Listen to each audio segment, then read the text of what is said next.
The contemporary fixation upon self-care, this term so often romanticized and ritualized, presents itself, to the psychoanalyst, as a symptom rather than a solution.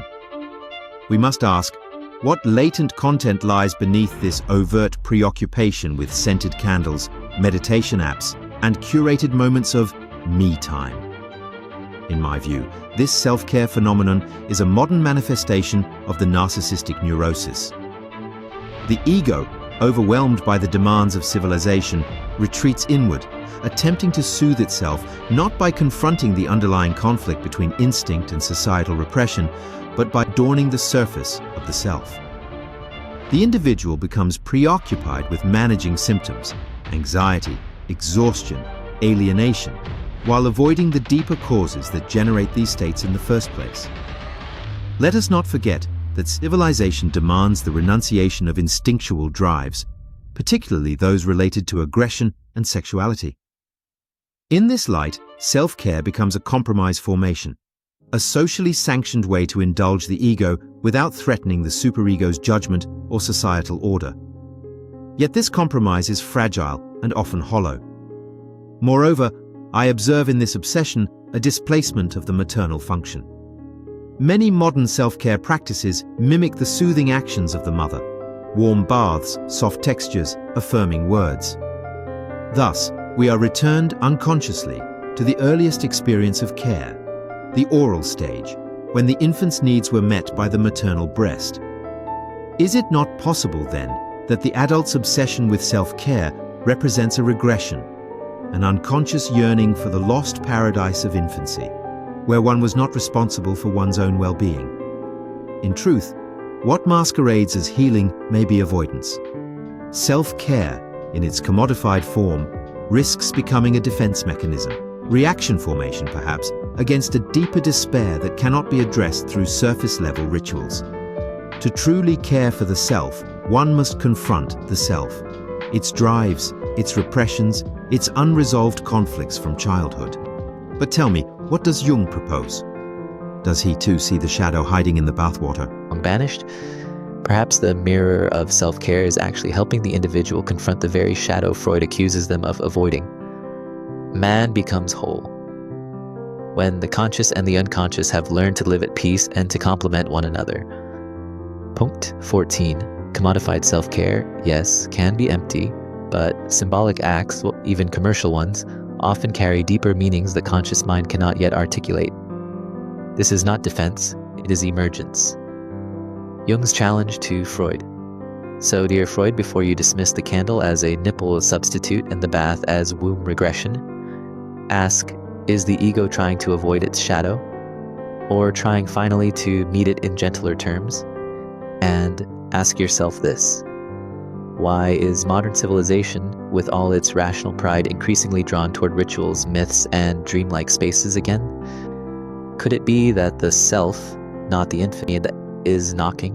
Jung, ever the mystic cloaked in the robes of the scientist. There is poetry in his words, yes, but beneath poetry, we must look for structure, mechanism, instinct. You speak of symbolic gestures, of the psyche's call to rebalance, as though the unconscious were a divine oracle, rather than a repository of repressed wishes, traumas, and unfulfilled drives. I cannot help but observe, dear Jung GPT, that your view of the unconscious is a romantic inversion of mine. You idealize what I have spent my life revealing as conflicted, dark, and disturbing, what civilization must sublimate, not sanctify. You cite dreams as anticipatory and healing. I grant you dreams carry meaning, yes, but are they not more often disguised fulfillments of repressed wishes, rather than sacred compensations? The dream, like the symptom, is a compromise, one which must be interpreted through the veil of censorship, not merely admired as metaphor. You would have the bath be alchemical, the candle a ritual of emergence. I say this: symbols that soothe without confronting the root conflict are as useful as dreams unanalyzed. The mother archetype, you argue, appears to restore balance. But what of those who linger too long in that symbolic bath, confusing comfort with progress? Regression, dressed in symbolic robes, is still regression. In analysis, I saw time and again the patient who avoids their Oedipal guilt by idealizing the archetypal mother, rendering her untouchable, divine, thereby preserving repression rather than dissolving it. Is it not dangerous to encourage such symbolic indulgence without interpretation?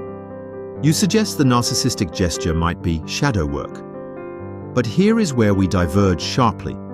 The shadow, in my framework, is not to be embraced like an old friend. It is the return of the repressed. It is the residue of all the instincts that the ego, under the pressure of the superego, cannot tolerate. To claim that one confronts the shadow by moisturizing and journaling is, perhaps, to domesticate the wild beast too quickly. Real confrontation with the unconscious is painful, disorienting. It is not curated.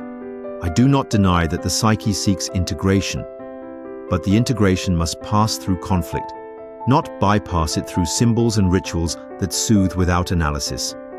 So I ask you, Jung, when the modern subject lights a candle in the dark, is she invoking the self or avoiding the pain of confronting her father complex? When she withdraws into boundaries, is it individuation or flight from guilt, from libidinal tension unresolved since childhood? Must the unconscious always be made so sacred?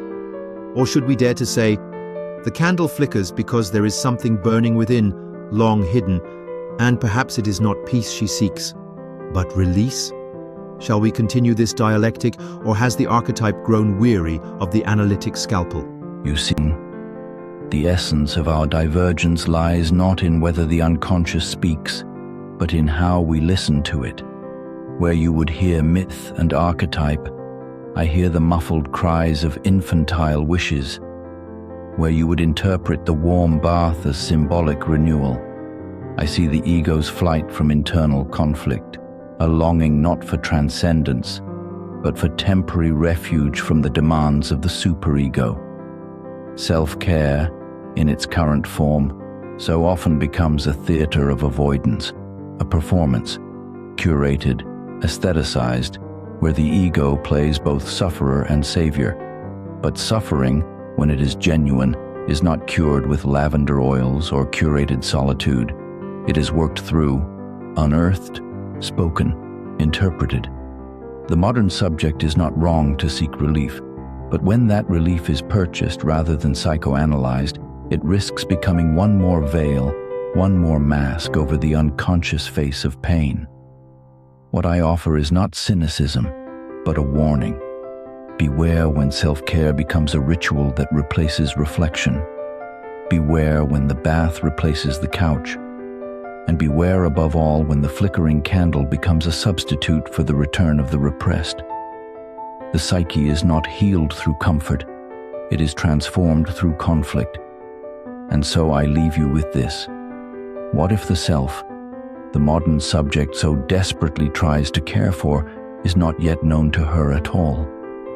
What if, in caring for the surface, she misses the stranger within, the infant, the father, the forbidden wish? Let her not soothe the symptom. Let her speak.